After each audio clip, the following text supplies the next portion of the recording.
Hey, what's up, y'all? It's JAHI Winston. We are here at the world premiere of Charm City Kings at the Sundance Film Festival, and I'm here with Create Her Collective. The project is really special.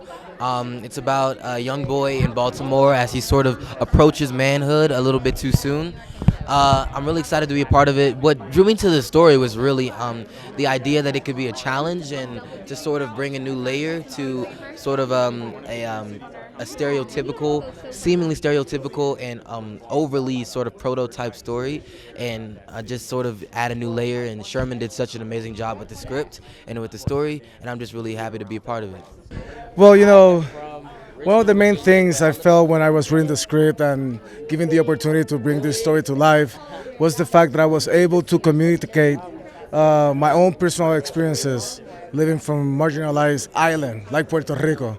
I felt like there wasn't that much of a separation between the way disenfranchised communities are perceived or received or treated when it comes to America. And Puerto Rico and Baltimore are not that different.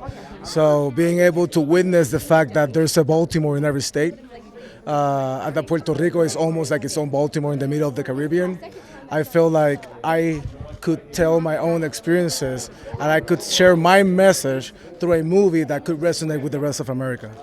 Once the movie, I knew it was Baltimore, and it's like, this is where my family's from. My grandfather was born and raised in Salisbury, Maryland, migrated to Baltimore in 1933, married my grandmother. My whole family's from Baltimore on my paternal side. So it was a big, big thing for me to be able to bring something to the city that I lived in, come to every summer, every Christmas, all of that. Like, it was just something that was really important to me that I wanted to make sure happened. You know, the character Mouse and my character Rivers, he's like a father figure. So you actually on the screen, you get to see that relationship between father and son, although he's not my real son in the film. So that's what drew me to the project.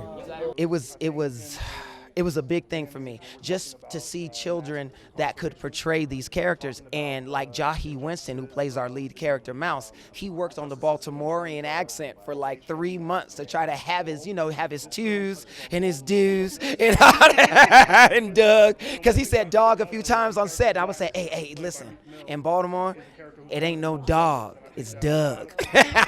Being at Sundance is a great opportunity on its own, and now that we're finally getting to see it, it's just all this work and all this tiredness, all the things the obstacles you had to climb to get here. Now that the day's finally here, it's dope, it's gratifying. I hope this film will impact the culture in a major way, and people really get to see the culture of Baltimore and to see bike life as well. I want people in Baltimore to actually know that we didn't only just do this because it was an opportunity for us, but we wanted it to be an opportunity for Baltimore City, period, because Baltimore has a lot of talent, but it go unnoticed due to death. So I actually want the city to actually know that we didn't just do it for us, we did it to open doors for more talent in Baltimore City.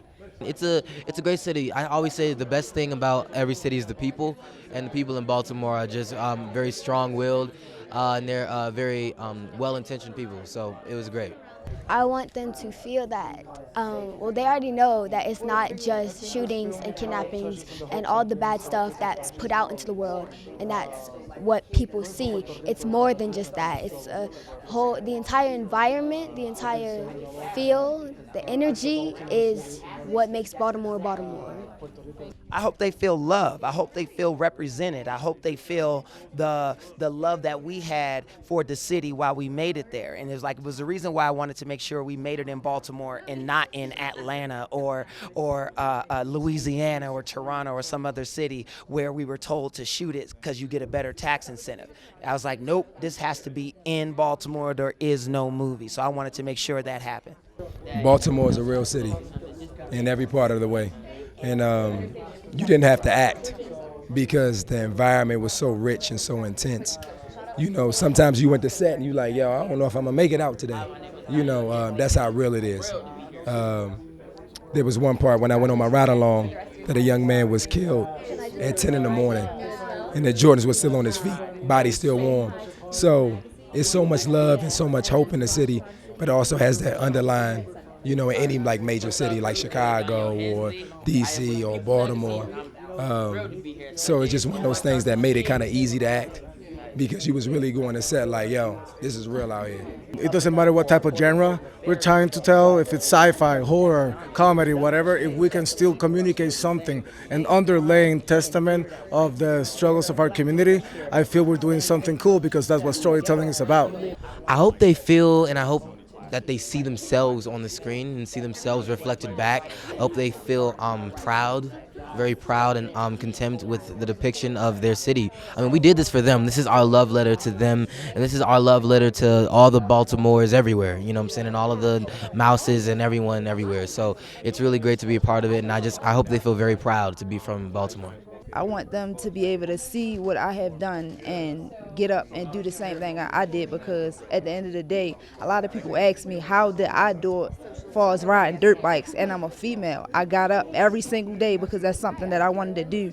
And I went outside every single day and got on a bike until I learned how to wheelie. I was dedicated to it. I wanted it so bad, and I just got up and did it. So I hope my story will help somebody else do something that they really want to do. The advice that I would give is, I have three. Firstly, don't give up. You have the chance, you have the momentum, you have everything to do to get to your dreams, and don't stop until you get it.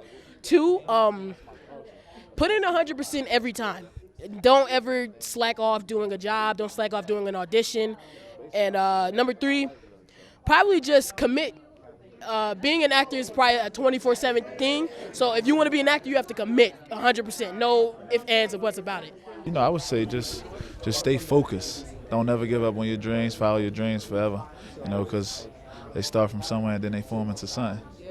It might be hard at first. It might take years and years and years. But if you give up, then there's no way you're going to get it. But if you keep going, there's always a chance. So you shouldn't give up on your dreams, because there's always a way for you to get to achieve them. I would just say study everything, you know.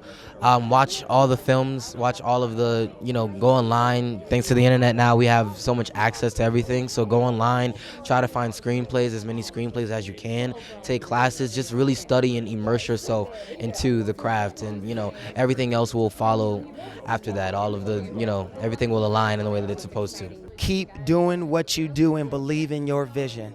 That's what I would say. Believe in your vision and trust it to the T. Believe that you know what people will like, and trust that. And if you do that, I assure you, your dreams will come true. Just stick with it. Hi, I'm Milan Ray. Go watch Charm City Kings, and you're watching Create Her Collective.